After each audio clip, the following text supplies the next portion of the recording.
उत्प्रेक्षा अलंकार। उत्प्रेक्षा का शाब्दिक अर्थ होता है संभावना, तर्क या ऊह।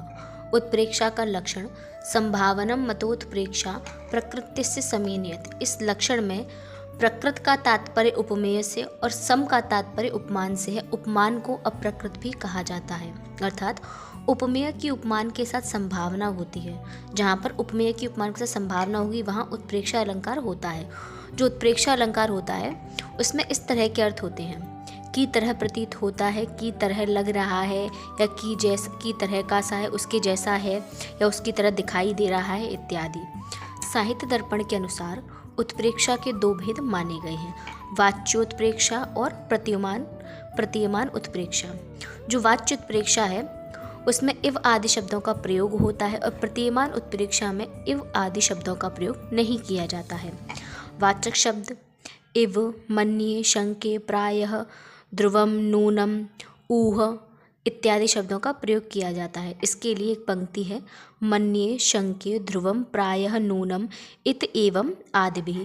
यह पंक्ति आचार्य दंडी की है।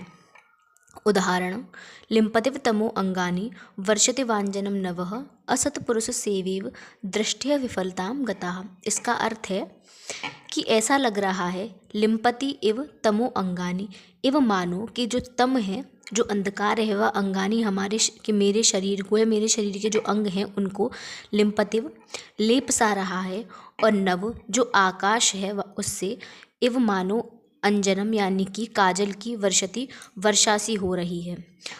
क्योंकि असत पुरुष सेवेव, जैसे एक दुर्जन पुरुष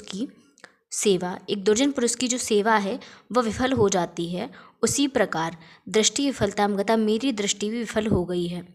दुर्जन पुरुष की सेवा के समान मेरी दृष्टि भी विफल हो गई है। इसीलिए मुझे ऐसा लग रहा है कि अंधकार मेरे शरीर के अंगों को लेप रहा है और आकाश से काजल की वर्षा हो रही है। यहाँ पर उत्प्रेक्षा दो स्थानों पर है: लिम्पति और वर्षति, लेपना और बरसना। यहाँ पर इसमें उपमा अलंकार भी है, लेकिन इस जगह पर सेवेव में दुर्जन पुरुष की सेवा के समान मेरी दृष्टि, इस पंक्ति में उपमा अलंकार है।